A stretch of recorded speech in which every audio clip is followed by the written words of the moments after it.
de mes collègues ici présents, présidents de commission, en leur disant que toutes leurs recommandations sont dans le document remis au président. Il y en avait qui avaient peur qu'on fasse des coupures. Je commencerai par la commission économique et sociale, présidée par le président Baïdy Agne. Cette commission a été divisée en 4 sous-commissions.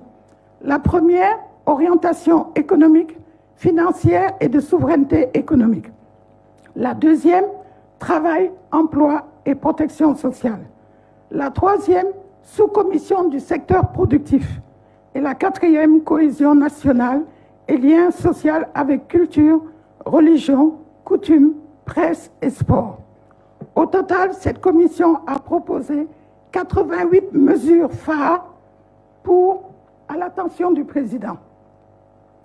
La commission paix et sécurité, présidée par le général Mamadou Sow, qui a montré la précision de l'expert qu'il est dans toutes les discussions qu'il y a eu dans cette commission qui, aujourd'hui, joue un rôle important, ne serait-ce pas les situations que nous vivons.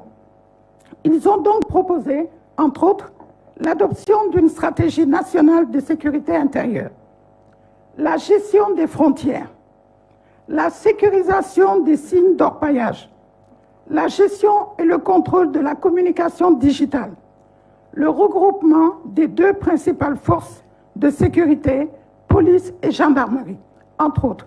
Au total, ils ont proposé 20 recommandations prioritaires. La commission des ressources naturelles, dirigée par un autre général, non moins aussi expert et clair dans ce qu'il fait. Cette commission a proposé de bâtir un consensus fort autour des ressources naturelles. Ils ont proposé le respect et la protection de l'environnement au niveau des sites d'exploitation des mines, du gaz et du pétrole.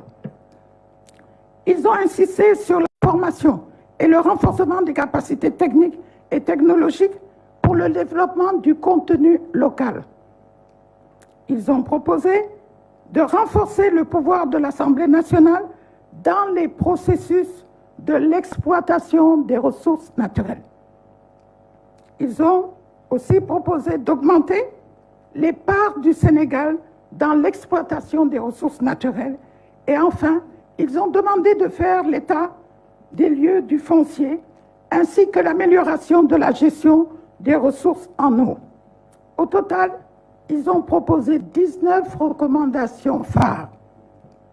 La commission environnement et cadre de vie, présidée par ma sœur, Mme Rokhaya Gassama, a travaillé aussi dans des conditions souvent pénibles et très tard dans la nuit, avec des coupures d'électricité.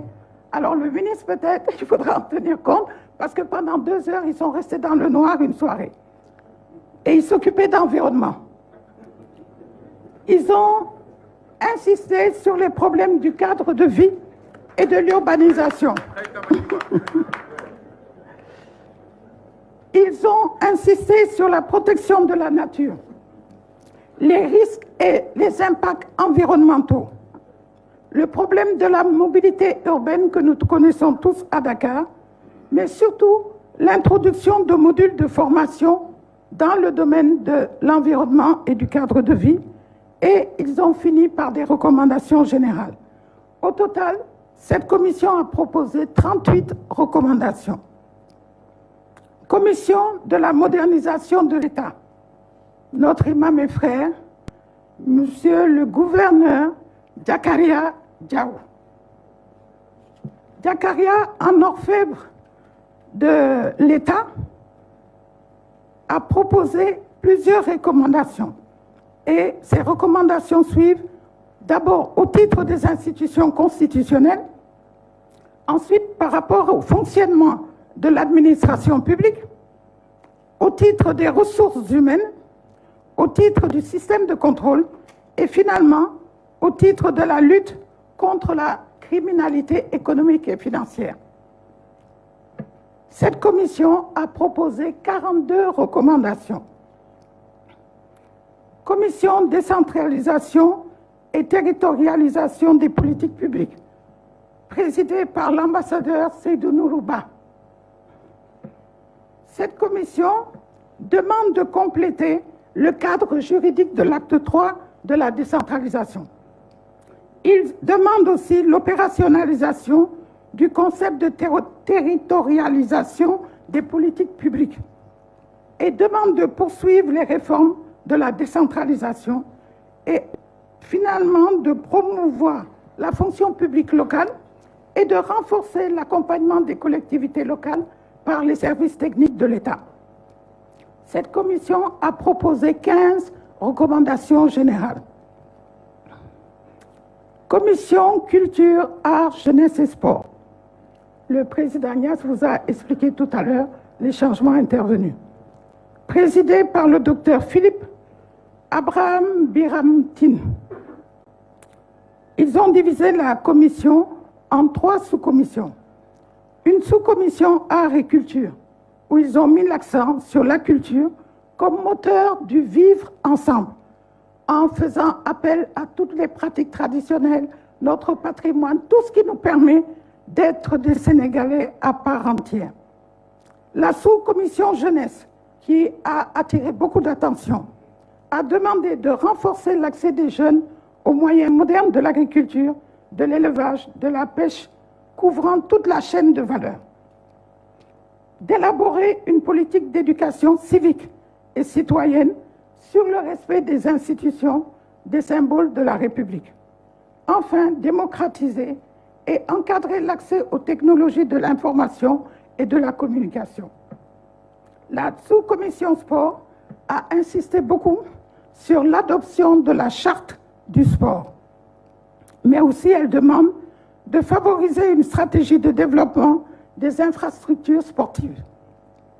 Elle demande le renforcement du sport dans le système éducatif. Et finalement, la valorisation de l'action de la jeunesse. Au total, cette commission nous propose 30 recommandations. Alors, je sais que beaucoup de gens se disaient, elle a parlé de beaucoup de choses, mais nous, la chose qui nous intéresse, c'est quand même la commission politique. Alors, Monsieur le Président, j'ai fait exprès, alors que j'aurais dû commencer par la commission politique, de terminer par la commission politique. Parce que je savais qu'après avoir mangé, les gens, une fois que j'ai parlé de ça, allaient sombrer sur une petite sieste et oublier l'essentiel. Or, toutes les commissions ont travaillé sur le même pied d'égalité. Alors, pour cette commission, du fait de son importance, Monsieur le Président, je prendrai le temps de lire l'ensemble des recommandations qui émanent de cette commission, pour des raisons évidentes que tout le monde comprend. Les points d'accord. Il y a 12 points d'accord. Premier, 1 sur le parrainage citoyen. L'accord sur le maintien du parrainage citoyen avec un pourcentage de 0,6 à 0,8% du fichier général des électeurs.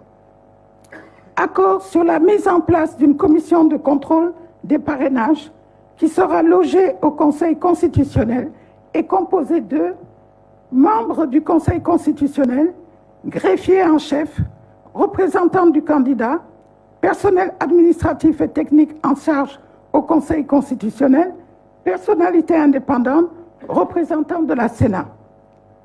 Accord sur la reconduction et l'amélioration des mesures techniques de contrôle réalisées lors des élections législatives de 2022.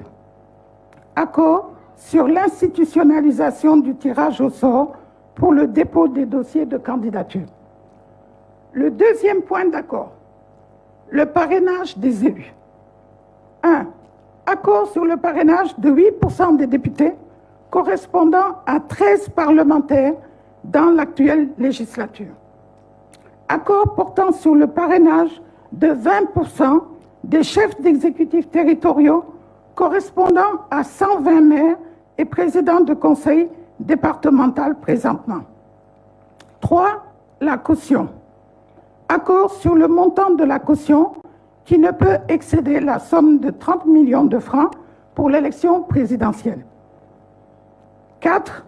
La question des droits civiques et politiques des candidats. Accord sur la modification de l'article L23-3 du Code électoral en y ajoutant la mesure de la grâce.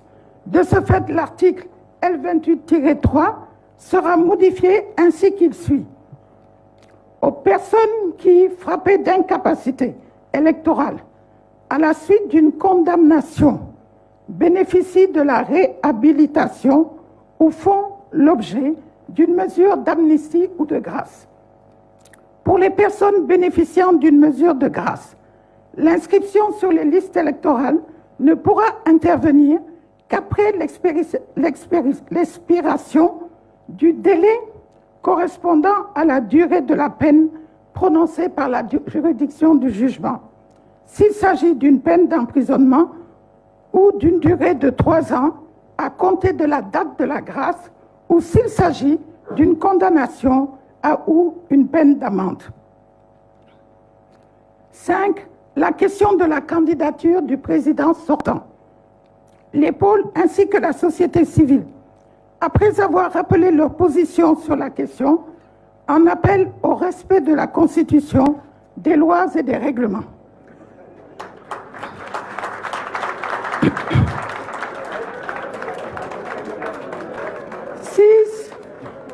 La modification de l'article L29 du Code électoral. Accord sur la modification de l'article L29 du Code électoral.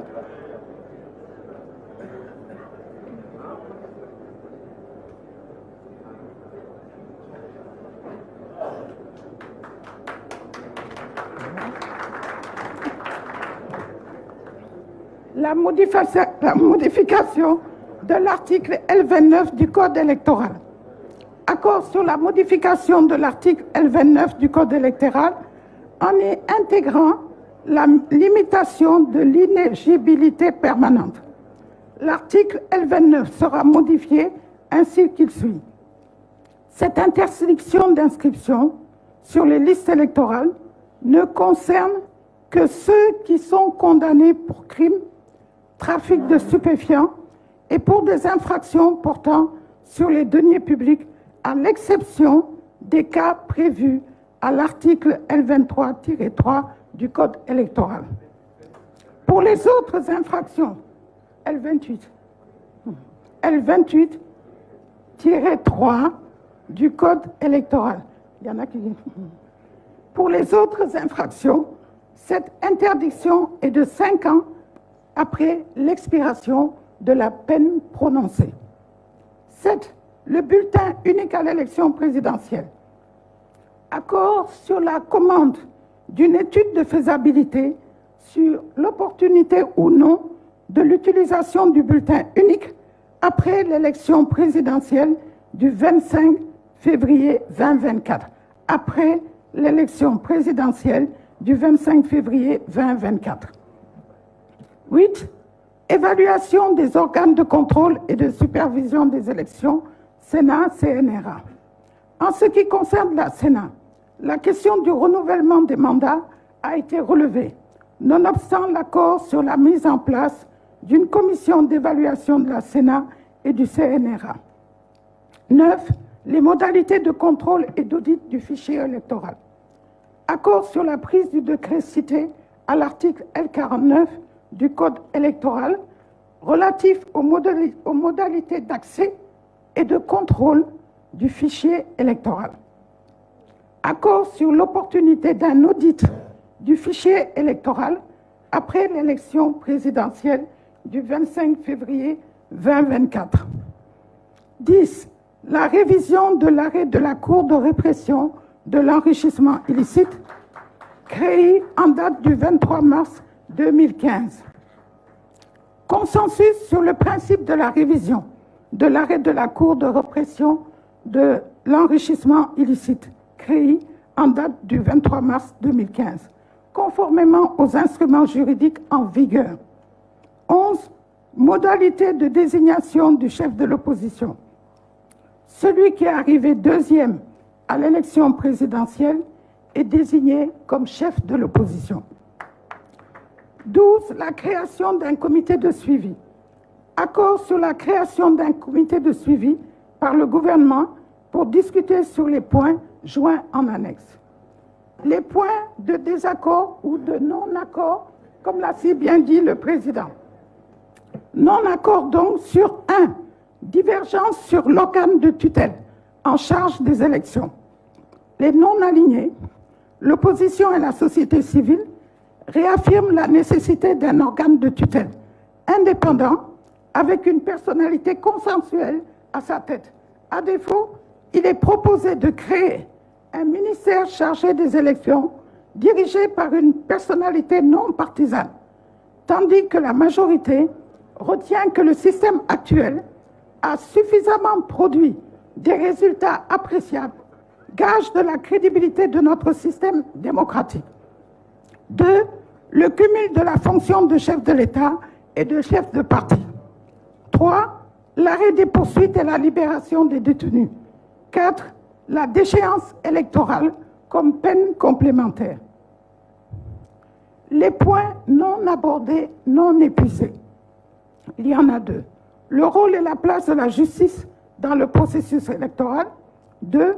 Modification de l'article L57 du Code électoral. Les déclarations fortes de cette commission. La commission déclare que le respect des institutions de la République est un devoir impérieux pour l'ensemble des citoyens,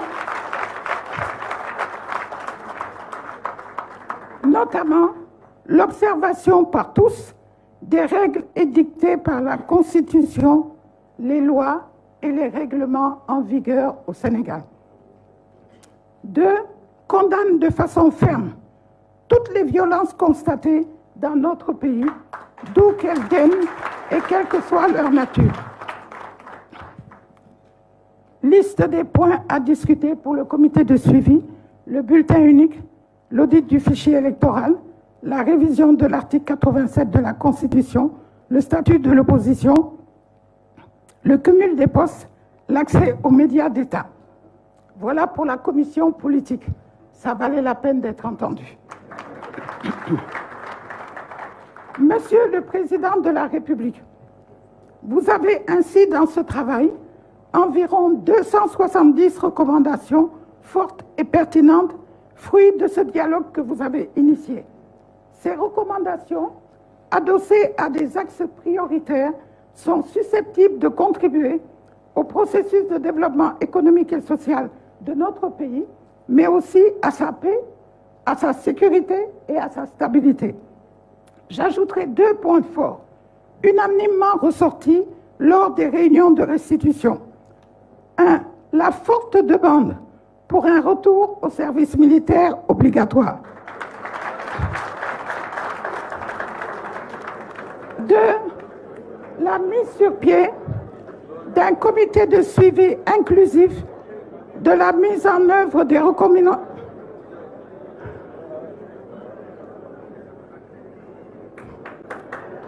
La mise sur pied d'un comité de suivi inclusif de la mise en œuvre des recommandations issues du dialogue national qui ont une légitimité indéniable de par la diversité des acteurs. Monsieur le Président de la République, permettez-moi alors en conclusion d'exprimer nos remerciements au Président Mamadou Moustapha Niasse, coordinateur, et aux membres de son cabinet. Nos remerciements aux institutions qui ont aidé à abriter les séances des différentes commissions.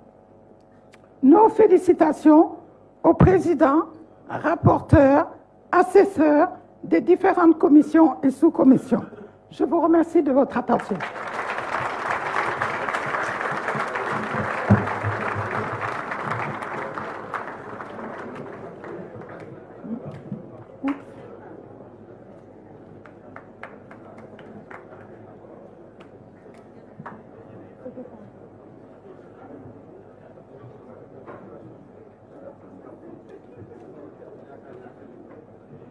Merci beaucoup, Madame Marie-Angélique Savané.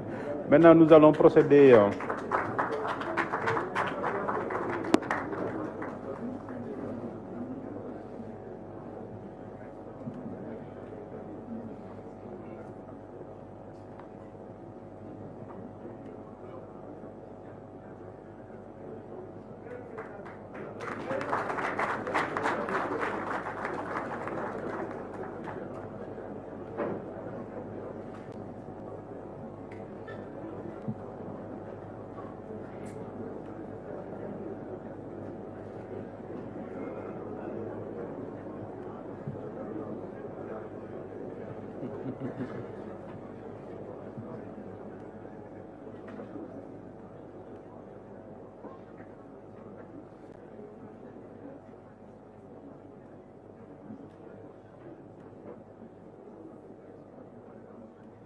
Ok.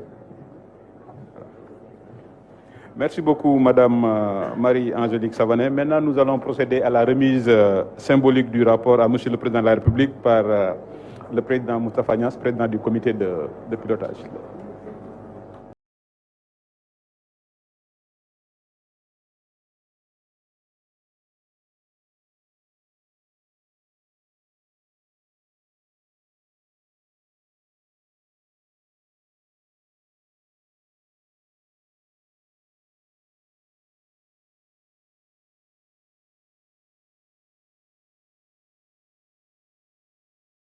Maintenant, nous allons écouter le discours